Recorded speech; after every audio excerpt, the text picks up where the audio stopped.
దేవునికి స్తోత్రం. మరొకసారి ఈ రీతిగా ఆయన నామంలో మనం కూడి రావడానికి ప్రభు ఇచ్చిన అవకాశమును బట్టి ఆయనకే స్తుతులు చెల్లిస్తూ ఉన్నాను. ఈరోజు మన కార్యక్రమంలోని ప్రత్యేకత, ఒక గొప్ప దైవజనుడు అనేక సంవత్సరములుగా అనేక విధములుగా అనేక పరిచర్యల్లో వాడబడుచున్నటువంటి రెవరెండ్ డాక్టర్ ఆచార్య ఆర్ఆర్కే మూర్తి గారిని మన కార్యక్రమానికి ఆహ్వానించి ఉన్నాం. దైవజనుడు ఆర్ఆర్కే మూర్తి గారికి మా హృదయపూర్వక వందనాలు. మిమ్మల్ని మా మధ్యకు ఆహ్వానిస్తున్నామయ్యా. యవనస్తులు మన దేశానికి ఆశీర్వాదకరంగా ఉండాలని మీరు ఆశిస్తున్నానని చెప్పారు కాబట్టి ఈనాటి యవనస్తులకి, ప్రత్యేకంగా యవనస్తులకి ప్రభు కొరకు వాడబడాలనే ఆశ వారు కలిగి ఉన్నట్లు, వారు దాని కొరకు ఎక్కువ సిద్ధపడినట్లు మీరు కొన్ని సలహాలు ఇస్తే. యెహెజ్కేలు దర్శనం, పరిశుద్ధాత్మ ప్రవాహం, అందులో నడుస్తున్నాడు. మొట్టమొదట చీలమండల లోతు వచ్చింది, ప్రవర్తన. మోకాళ్ళ లోతు వచ్చింది, ప్రార్థన. నడుము లోతు వచ్చింది, ఆత్మల సంపాదన. ఆ తరువాత పూర్తిగా అందులో మునిగిపోయాడు. యవ్వనస్తులు కూడా అలాగా సేవా జీవితంలో ఎదగాలి.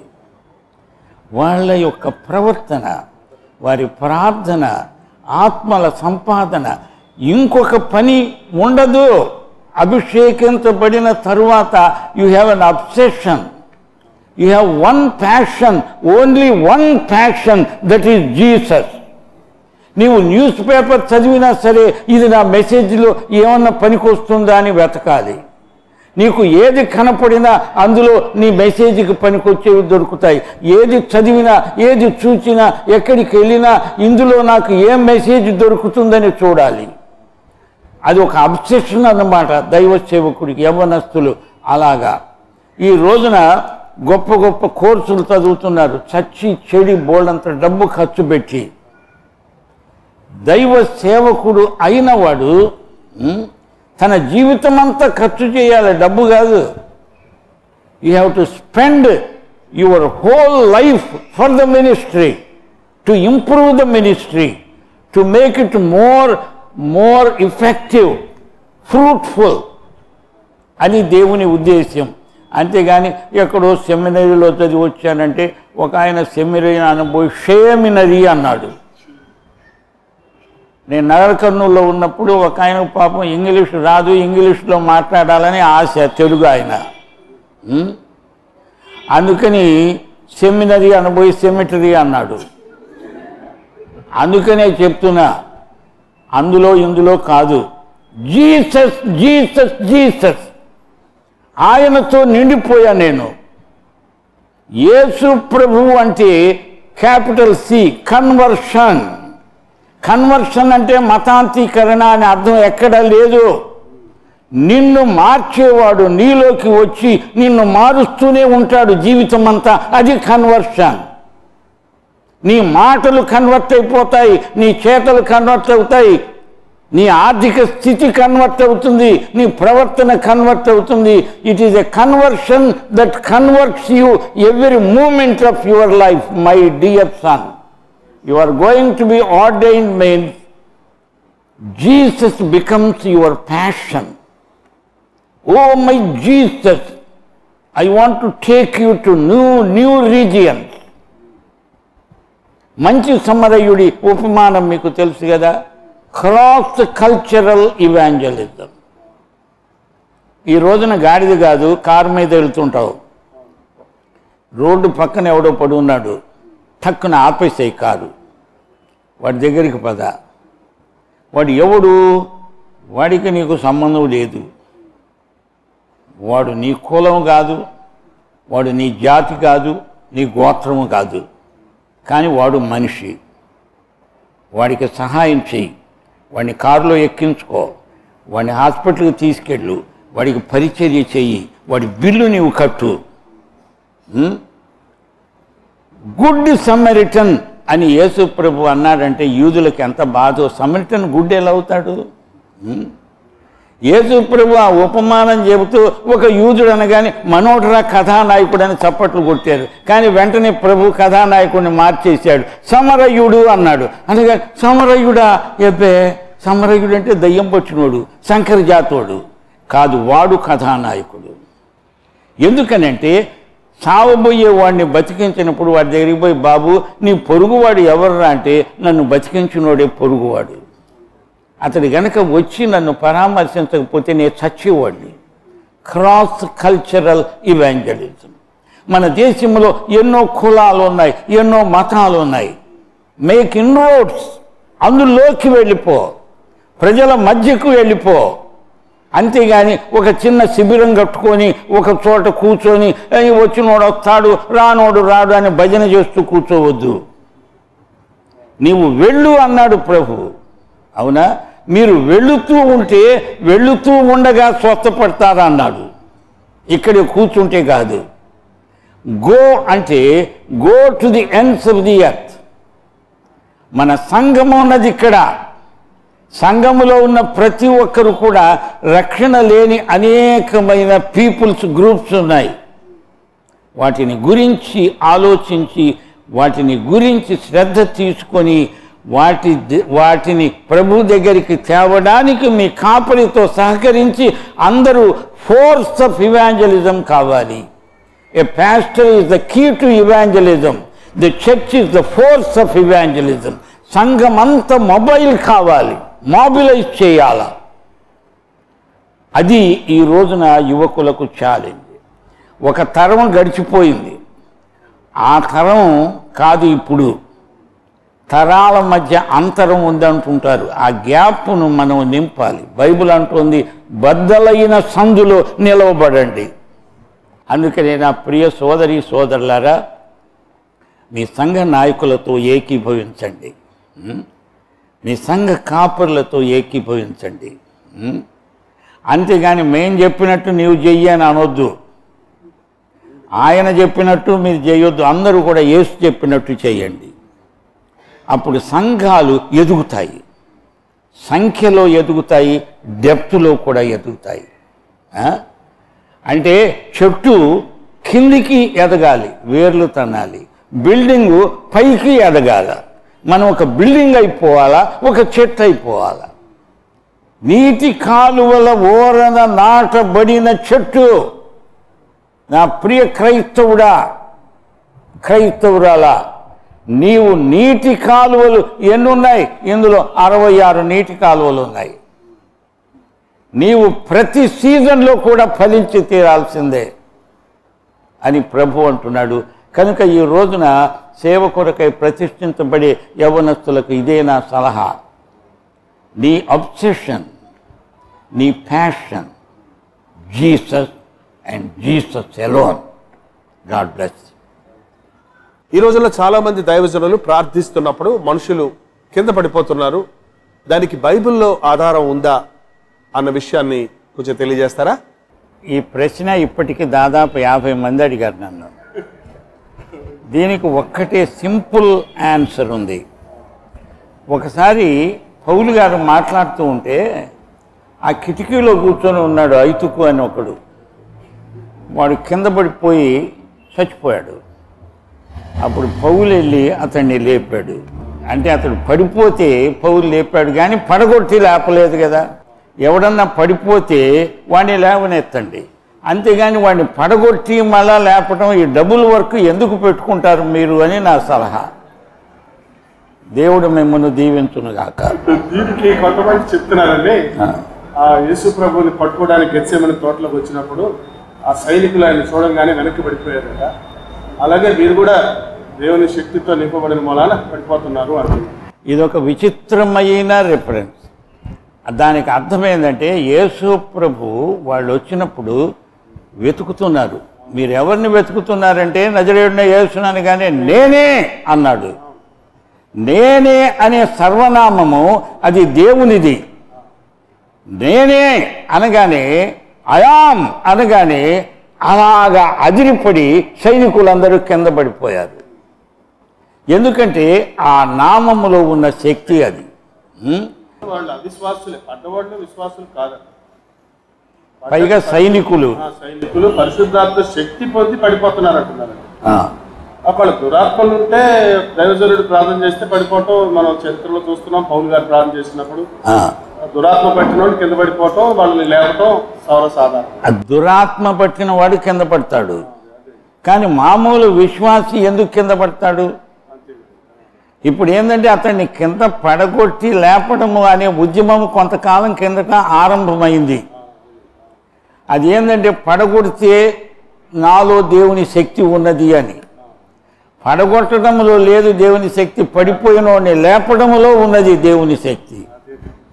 ఒకవేళ నీవు పడిపోతే నేను వచ్చి లే అని లేపుతా. పేతురత్త జ్వరంతో పడి ఉన్నది, అవునా? అంతేగాని యేసు ప్రభు వచ్చి ఓ పేతురత్త నీవు పడిపోమ్ము అని పడిపోయిన తర్వాత లెమ్ము అని అనలా. అంచేత ఆమె అప్పటికే పడిపోయింది. పడిపోతే ఆయన చేయిచ్చి లే అని అన్నాడు, అంటే లేచింది. బైబిల్ అంతటా కూడా యేసు ప్రభు పడిపోయిన వారిని లేపడానికి వచ్చినట్టే చెప్పబడింది. చచ్చినోళ్లను బ్రతికించడానికి వచ్చాడు. అంతేగాని చచ్చిందాక ఎందుకు ఇప్పుడే నేను చంపుతా ఇప్పుడే బతికిస్తానంటే చెట్టు చివరికి అభాస పాలైపోతాం. అందుకని ప్రభువును మహిమపరచడానికి పడిపోయిన వాళ్ళని లేపుదాం రండి. అనేక మంది పతనావస్థలో ఉన్నారు. అనేక గృహాలు విచ్ఛిన్నమైపోతున్నాయి. ఇప్పటికి కూడా లండన్ నుంచి నాకు ప్రతిరోజు ఒక ఆయన ఫోన్ చేస్తుంటాడు. అరగంట సేపు భార్య భర్తలు విడిపోయారు. ఆయన ఏడుస్తున్నాడు, అయ్యో నా భార్య పిల్లలు కావాలో అని ఏడుస్తున్నాడు. కుటుంబాలు పాడైపోతున్నాయి. పురుషులు స్త్రీలు పడిపోతున్నారు. యువతీ యువకులు కూడా ముఖ్యంగా ఈ వెబ్సైట్ వచ్చాక అందులో ఏవేవో కెలుకుతున్నారు, ఏదేదో చేస్తున్నారు. తల్లిదండ్రులకు గుండె కోత తెచ్చి పెడుతున్నారు. అంత పడిపోతున్నారు. వాళ్ళని లేపుదాం. మళ్ళీ ఈ డబుల్ ప్రాసెస్ ఎందుకు అని ప్రేమతో నేను హెచ్చరిస్తున్నాను. దేవుడు మిమ్మను దీవించునుగాక. చివరిగా అంటే మీరు చాలా సంవత్సరాల నుంచి పరిచర్యలో ఉన్నారు. రకరకాల పరిచర్యలు అనుకోవడం, ఉద్యోగ కూటాల్లో మాట్లాడారు, చిన్న చిన్న సంఘాల్లో మాట్లాడారు, రేడియోలో మాట్లాడారు, టీవీలో మాట్లాడారు, అనేక దేశాల్లో వెళ్ళి మాట్లాడారు. మరి అనేక తరాల నుంచి మీరు సేవ చేస్తున్నారు. ముందున్న తరాల్లో పరిచర్య చేయటంకు ఇప్పుడున్న సేవ చేయడానికి చాలా తేడా ఉందండి. అంటే ఈజీ మెథడ్స్ ఇప్పుడున్న మీడియా ఉంది, ఇప్పుడు టీవీ ఉంది. ఇంతకుముందు ఒక మీటింగ్ వెళ్ళాలంటే మనం ఊరు బస్సులో వెళ్ళి లారీలో వెళ్ళి ఆ ఊర్లోకి వెళ్ళి మీటింగ్ పెట్టాలి. ఇప్పుడు టీవీ ద్వారా వారి ఇళ్లలోనికి మనం వెళ్ళిపోతున్నాం. సో ఇలాంటి రకరకాల అనుభవాలు మీరు పొందారు. కాబట్టి ఈ మినిస్ట్రీలో ఏది సులభం అంటారు, లేక ఏది ఎక్కువ ఎఫెక్టివ్గా ఎక్కువ ప్రతిఫలం ఇస్తుంది అంటారు, లేక అన్ని దేనికి తగినట్టుగా అది ప్రతిఫలం ఉందంటారా? సువార్త ప్రకటనకు ఉన్న ఎలక్ట్రానిక్ గ్యాడ్జెట్స్ అన్నీ వాడవచ్చు. నేను చెప్తున్న ప్రకటన అనేది అసలు సగం కథ అంతే. మిగతా సగం ఏమిటంటే సువార్త ప్రకటించటమే కాదు, వ్యక్తిగతంగా మన అనుభవాలు ఇతరులతో పంచుకోవాలి. You have experience but you must express it. లేకపోతే నీ ఎక్స్పీరియన్స్ ఉట్టి ప్రకటనే అయిపోతుంది. ఎంతమందికి ప్రకటించానంటే వాళ్ళు వినేది వింటారు. చివరికి గాంధీ మహాత్ముడు కూడా సబర్మతి ఆశ్రమంలో యేసు ప్రభు చేసిన ప్రసంగాన్ని ఎంత జాగ్రత్తగానో వినేవాడు.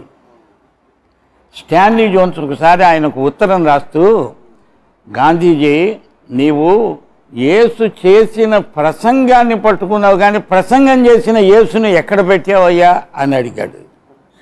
ఈ రోజున మన దేశంలో సువార్త ప్రకటన ప్రాబ్లం కాదు, ఎలక్ట్రానిక్ మీడియా వచ్చేసింది. ప్రకటిస్తున్నాము. ఎక్కడ దెబ్బతింటున్నామంటే మన ఎక్స్పీరియన్స్ను ఎక్స్ప్రెస్ చేయలేకపోతున్నాము పర్సనల్గా. ఈ రోజున కంప్యూటర్లు వచ్చిన తర్వాత మనుషులకు విలువ ఉన్నట్టు కనపడటంలే, ఈజీగా కమ్యూనికేషన్ వెళ్ళిపోతుంది. అది మంచిదే, కానీ టైం తీసుకొని కూర్చొని ప్రార్థించి మాట్లాడి పరామర్శించే రోజులు పోయాయి. మనుషులు నీడలాగా కనపడుతున్నారు.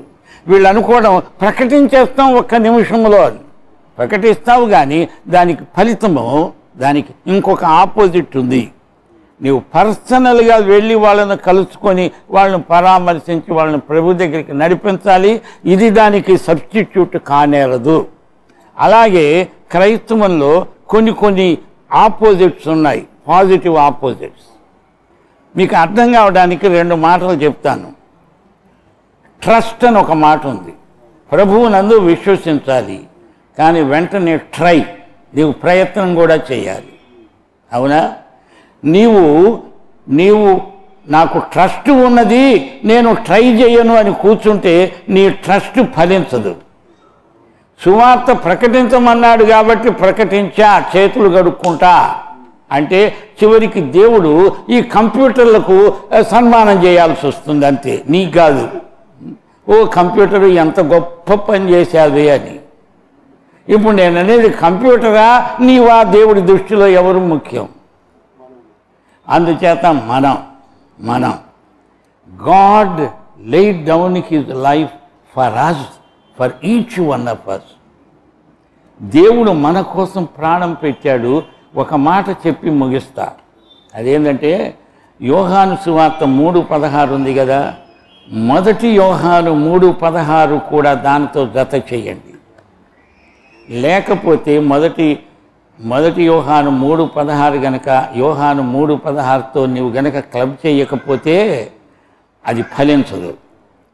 అది ఏమనుందంటే, దేవుడు శిలువ మీద యేసు ప్రభు తన ప్రాణం పెట్టాడు గనక నీవు కూడా నీ సహోదరుని కోసము ప్రాణము పెట్టడానికి బద్ధుడివై ఉన్నావని ఉంది. మనోళ్ళు అది వదిలేశారు. సహోదరుడి కోసం సహోదరుడు ప్రాణం పెట్టడం కాదు, సహోదరుడు ఏడిపించడం మొదలైంది ఈ మధ్య. ఇక నీదే డినామినేషను, నీకు నాకు సావాసం లేదు,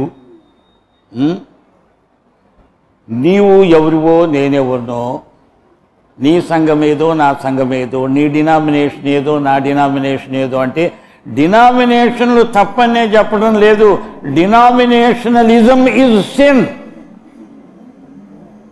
శాఖ మనస్తత్వం అది పోతేనే కానీ మన దేశమంతా ఒకటి కావాలంటే దేవుని బిడ్డలందరూ ఒకటి కావాలి. దేవుని బిడ్డలందరూ ఒకటి కాకపోతే మన దేశము ఒకటి కాదు. ప్రాంతీయ భేదాలు ఎక్కువవుతాయి, ప్రేమ తక్కువైపోతుంది, అక్రమము విస్తరిస్తుంది. కారణం ఎవరంటే క్రైస్తవులే. వీళ్ళలో చీలికలు ఉన్నాయి కాబట్టి వీళ్ళ దేశంలో చీలికలు ఉన్నాయి. వీళ్ళందరూ ఒకటైతే సైతానును ఒక త్రుటిలో ఓడించగలరు. లేకపోతే సైతానే వచ్చి కూర్చుంటాడు వీళ్ళ మధ్యన. అందుచేత జాగ్రత్త. మన దేశాన్ని మనం కాపాడుకోవాలంటే ముందు క్రైస్తవులు కళ్ళు తెరవాలి. క్రైస్తవ సోదరులందరూ ఏకం కావాలి. మనమంతా కలిసి సైతానును ఓడిస్తాం. కానీ ఎవరికి వాళ్ళు చీలికలు పేలికలు అయిపోతే సైతాను వీళ్ళకేం బెదరడు అని నేను కన్నీటితో మనవి చేస్తున్నాను. సేవ కొరకు ప్రత్యేకపరిచినప్పుడు నేను దేని కొరకు, ఏ పని కొరకు ప్రత్యేకించబడ్డానన్నది నాకు ఎలా తెలుస్తుంది అన్నది నేను ఒక విషయం చెప్తాను. అందరూ ఎంబీబీఎస్ కోర్స్ చదువుతారు, ఆ తర్వాత పోస్ట్ గ్రాడ్యుయేషన్, అందులో స్పెషలైజ్ చేస్తారు. అలాగే దేవుడు కొన్ని అందరూ చేయడానికి అందరికీ ఓపెన్ చేశాడు. కానీ కొంతమందిని ప్రత్యేకించుకుంటున్నాడు కొన్ని సేవల కోసం. అపోస్తలులు ఉన్నారు, వాళ్ళు కూడా సహాయం చేసి వాళ్ళు ఒక్కప్పుడు అన్నారు మేము టేబుల్ సర్వీస్ చేయము, వాక్యమే చెప్తాము, ఆ పని మీరు చూసుకోండి అని అందరికీ అప్పగించారు. వాళ్ళు ప్రత్యేకముగా దేవుడు ఏ పని కొరకై వినియోగించదలుచుకున్నాడో దానికి దే ఆర్ కెప్ట్ అవైలబుల్. అయితే వీళ్ళు కూడా మిగతావి చేయగలరు, చేయడానికి టైం ఉండదు. వీళ్ళు ఏది స్పెషలైజ్ చేశారో ఆ పని కోసం. ఐ డాక్టర్ ఉంటాడు, ఐ డాక్టర్ జనరల్ మెడిసిన్ పంచిపెడుతూ కూర్చుంటాడా? Eye doctor he deals with your eye sight, నీ కండ్లు అని అడుగుతాడు కనపడగానే. అట్లాగే ఈ దైవ సేవలో దేవుడు ఒక్కొక్కరికి ఒక ప్రత్యేకమైన వరం ఇస్తాడు. వరం ఇచ్చినప్పుడు పక్కనే ఫలము అనేది ఒకటి ఉంది. ఫలము లేని వరము చివరికి క్షవరం అయిపోతుంది, జాగ్రత్త. ఫలము అంటే క్యారెక్టర్, వరము అంటే power. Our evangelism is power evangelism. చూచారా, ఒక చిన్న పిల్లగాడికి కారు ఇస్తావు స్టీరింగ్, వాడు అక్కడే యాక్సిడెంట్ చేస్తాడు. అట్లాగే ఫలము లేని క్రైస్తవుడికి వరాలు ఉన్నాయనుకో, వాడికే యాక్సిడెంట్లు అవుతాయి, జాగ్రత్త. ఫలము ఉండాలి, వరము ఉండాలి. ఫలము పరిపక్వతను, క్యారెక్టర్ను సూచిస్తుంది, వరము పవర్ను సూచిస్తుంది. Our evangelism is power evangelism. దేవుడు నిన్ను ఏ ఏరియాలో ప్రత్యేకించాడో అందులో నీవు అభివృద్ధిని సాధించడానికి ఇంకా దైవ సేవకులతో ఇంటరాక్షన్ పెట్టుకో, ఇంకా వాక్యాన్ని లోతుగా అధ్యయనం చెయ్యి, ఇంకా ప్రజలకు అర్థమయ్యేట్టు ప్రజాబాహుల్యం మధ్యలోకి వెళ్ళిపో. చదువు రాని ప్రజలకు కూడా సులభంగా అర్థమయ్యేటట్లు you simplify yourself first. Don't make yourself a big big big boss. నీవు బాసువు కావడానికి కాదు, దాసువు కావడానికి దేవుడు నిన్ను ఏర్పరచుకున్నాడు. పేరు మటుకు దాసు అని ఉంటుంది, వాళ్ళు పెద్ద బాసులు అయిపోతున్నారు ఈ రోజుల్లో. అందుకని మనం ప్రజల పాదాలు కడగడానికి ఉన్నాము, సేవ చేయడానికి ఉన్నాం కానీ చేయించుకోవడానికి కాదు. అందుచేత ఈ సేవలో నీ ప్రత్యేకత ఏదో అందులో ఇంకా ప్రత్యేకత సాధించడానికి పరిశుద్ధాత్మ నీకు సహాయం చేయడానికి సిద్ధంగా ఉన్నాడు. అంతేగాని చెప్పిందే చెప్పడం, సిద్ధాంతాలు ఏకరువు పెట్టడం, మన పూర్వీకులు ఇచ్చింది కదా అదే చెప్తాము, ఒక అంగుళం పైకి పోము కిందికి రాము అంటే పరిశుద్ధాత్మ నిన్ను సర్వసత్యములోకి నడిపిద్దామని ఉంటే పరిశుద్ధాత్మకి అడ్డం తగులుతున్నావు, నీవు ఏమైపోతావో నాకు భయంగా ఉంది. Keep your self open for the leading of the Holy Spirit. ఇంకా ఇంకా ఇంకా నేను అమెరికాలో ఒక డాక్టర్ని అడిగాను, నువ్వు ఇంకా స్టడీ చేస్తున్నావేంటి, 50 సంవత్సరాల డాక్టర్ అంటే, అయ్యో బాబో ఈ రోజున మెడికల్ సైన్స్ ఎంతో డెవలప్ అయింది, I have to keep my self abreast with advanced medicine అంటున్నాడు. అలాగే క్రైస్తవులు కూడా, యవనస్తులు, they have to study study study, improve their talent in such a way that you will be a blessing to many people. ఇదొక challenge అన్నమాట. ఇంకో పని నీవు చేయలేవు. నేను సేవలోకి వచ్చినప్పుడు ఇదే నేను నేర్చుకున్న. దేవుడు అన్నాడు, నీ పని మీద నేను ఉంటాను, నా పని మీద నీవు వెళ్ళమన్నాడు. ఇట్స్ ఎ గుడ్ ఎక్స్చేంజ్ కదా. నా పని మీద ఆయన ఉంటానన్నాడు. ఒకసారి మా అబ్బాయికి చాలా ఫీవర్ వచ్చేసింది. నా భార్య అన్నది, యేసు ప్రభు చూసుకుంటాడు మా సంగతి, మీరు సేవకి వెళ్ళండి అని నా భార్య పంపించింది. ఉద్దేశ్యం ఏమిటంటే నా పని ముందు చూసుకుంటా తర్వాత ఇతరులకు అంటే, దేవుడు ఏమన్నాడు, నేను మిమ్మును ప్రేమించినట్లు మీరు ఇతరులను ప్రేమించాలి. నిన్ను నీవు ప్రేమించుకోవడానికి హక్కు లేదు. మొట్టమొదట దేవుడు నిన్ను ప్రేమించినట్టు నీవు ఇతరులను ప్రేమించి ఆ తర్వాత ఏమన్నా మిగిలి ఉంటే నిన్ను నీవు ప్రేమించుకో. అది కూడా లేకపోయినా దేవుడు నిన్ను ఎంతో ప్రేమిస్తున్నాడని తృప్తిపడి ఉండు. దేవుడు నిన్ను దీవించునుగా. అంటే ఆయన ఎలా తెలుసుకుంటాను అంటున్నాడు. దేవుని చిత్తం ఎలా తెలుసుకోవడం అంటే ప్రార్థనలో తెలుసుకోవటం. ఆ రోమాపత్రిక 12వ అధ్యాయంలో ఉందే, దేవుని సంపూర్ణ చిత్తమేదో పరీక్షించి తెలుసుకున్నట్లు మనస్సు మారి నూతనమవుతూ ఉండడం వలన రూపాంతరము పొందుతూ ఉంటే నీకు దేవుని చిత్తం అక్కడే తెలుస్తుంది. దేవుడు తన బిడ్డలకు తన చిత్తాన్ని బయలుపరుస్తాడు. కానీ ఒకవేళ నీవు దేవుని బిడ్డగా లేవేమో అందుకనే బయలుపరచడు. పందుల ముందు ముత్యాలు పొయ్యడు ఆయన. అందుచేత ఆయన నీకు బయలుపరుస్తాడంటే గాడ్ ట్రస్ట్ యూ. ఆయన చిత్తం బయలుపరిస్తే నీవు తప్పక చేస్తామని ఆయనకు నమ్మకం ఉంది కనుక బయలుపరుస్తాడు. కానీ తీరా దేవుని చిత్తం చెప్పిన తర్వాత ఇది నేను చెయ్యను అనుకుంటూ కూర్చుంటావు. నీ బలహీనత ఆయనకు తెలుసు. అలా కాదు, దేవుని చిత్తమేదో పరీక్షించి తెలుసుకున్నట్లు మీరు మనస్సు మారి నూతనం అవుతూ ఉండాలి. మనస్సు మారడం అంటే అర్థము ప్రతి నిమిషము మారాలి మన మనస్సు.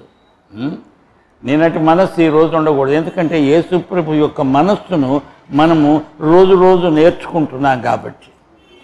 అందుచేత ఆయన మనస్సును మనము కలిగి ఉండడమే repentance. Repentance is our life style.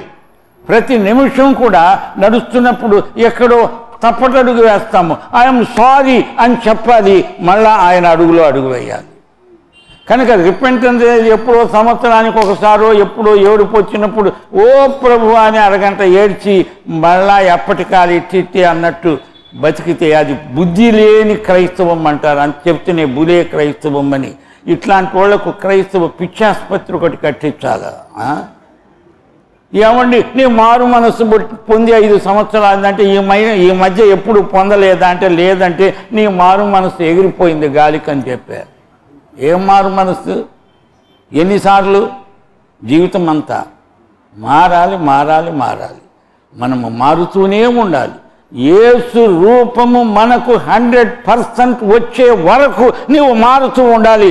ఆ మారడం నీలో లేకపోతే నిన్ను పక్కన పెట్టేసేయాలి. అంటే నువ్వు పనికి రావు. నీవు గనక ఉంటే సంఘంలో ఇతరులకు బలహీనత గనక నిన్ను తీసి బయటపడేస్తే మంచిది. ఎందుకంటే కుళ్ళిపోయిన మామిడి పండు 50 మామిడి పళ్ళ మధ్య పెట్టండి, అన్నీ కుళ్ళిపోతాయి. సంఘానికి ఉజ్జీవం రావాలంటే ఉజ్జీవానికి ఆటంకమైన 4-5 కనుక్కొని తీసుకెళ్ళి కట్టగట్టి అవతల పడేయండి. సంఘంలో ఉజ్జీవం వస్తుంది. ఉజ్జీవం రాకపోతే నిర్జీవం అయిపోతుంది. ఉజ్జీవం అని పాటలు పాడితే ఉజ్జీవం వస్తుందా? ఉజ్జీవానికి ఆటంకం ఏదో తెలుసుకొని దాన్ని తీసి అవతల పారేయాలి. చేదు వేరే ఏదన్నా ఉంటే కట్ కట్ కట్. అప్పుడు కానీ మనం ప్రభువును మహిమపరచలేము. ఇది నా హృదయంలో ఉన్న భారం మీతో పంచుకోవడానికి దేవుడు అవకాశం ఇచ్చినందుకు దేవునికి మీకు నా కృతజ్ఞతలు. చాలా వందనాలు అయ్య గారు. మీరు చెప్పిన సమాధానాలు మాకు మరి ఈ కార్యక్రమం వీక్షించే వారందరికీ ఎంతో ఉపయోగకరంగా ఉంటుందని భావించి స్తుతిస్తున్నాం. మన యౌవనస్తులకు కూడా ఇంకా మీరు ప్రోత్సాహకరంగా మీరు ప్రార్థనతో మీరు దీవించాలని కోరుతున్నాం. ప్రత్యేకమైన ప్రార్థనతో మన కార్యక్రమాన్ని ప్రార్థన చేసుకుందాం. అందరూ తలలు వంచండి, కళ్ళు మూయండి, ప్రార్థనలో నాతో ఏకీభవించండి. కృపాసత్య సంపూర్ణుడా మా పరమ తండ్రి, నీ బిడ్డలు తమ మనస్సులో దోబూచులాడుతున్న కొన్ని సమస్యలను సందేహాలను వెలిబుచ్చారు. అలా చెప్పగలిగినందుకు నీకెంతో కృతజ్ఞతలు. వాటిని నీ వాక్యపు వెలుగులో పరిష్కరించుకోవడానికి మేము ప్రయత్నం చేశాం. మమ్మల్ని మీరు ఆశీర్వదించినందుకు మీకు కృతజ్ఞులమయ్యా. అవును ప్రభువా, సమస్యలన్నీ కూడా ఇహలోక సంబంధమైనవి, పరిష్కారము పరలోక సంబంధమైనది.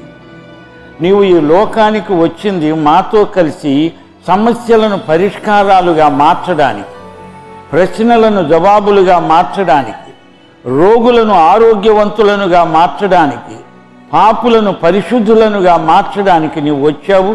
నీవు మార్చే దేవుడవు, మేము మార్చబడుతున్న ప్రజలం. మమ్మల్ని కనికరించి ఆశీర్వదించి మా సంఘములను ఉజ్జీవపరచి మా దేశమంతా సువార్త ప్రకటించబడడానికి నీవిచ్చిన సాధనాలను వాడుకుంటూ అదే సమయంలో మేము వ్యక్తిగత సువార్త సేవను నిర్లక్ష్యం చేయక మా అనుభవాలు పంచుకుంటూ ఆత్మలను సంపాదిస్తూ రక్షించబడిన వారిని నీ యొక్క కుటుంబమునకు చేరుస్తూ నీ రాకడ కొరకై మేము సిద్ధపడి అనేకులను సిద్ధపరచడానికి కృప దయచేయమని, మహిమ పొందుమని యేసు నామమున ప్రార్థన చేస్తున్నాను తండ్రి. ఆమేన్, ఆమేన్, ఆమేన్. మన ప్రభు అయిన యేసుక్రీస్తు వారి దివ్య కృప, తండ్రి అయిన దేవుని పరమ ప్రేమ, పరిశుద్ధాత్మ యొక్క అన్యోన్య సహవాసము, సమాధానము, సంతోషము, సహాయము మనకందరికీ సదాకాలము నిత్యత్వము పర్యంతము తోడై ఉండునుగాక. ఆమేన్, ఆమేన్, ఆమేన్. ప్రభు చిత్తమైతే మళ్ళీ కలుసుకుందాం. అంతవరకు దేవుని మహాకృప మీకు తోడైనగాక.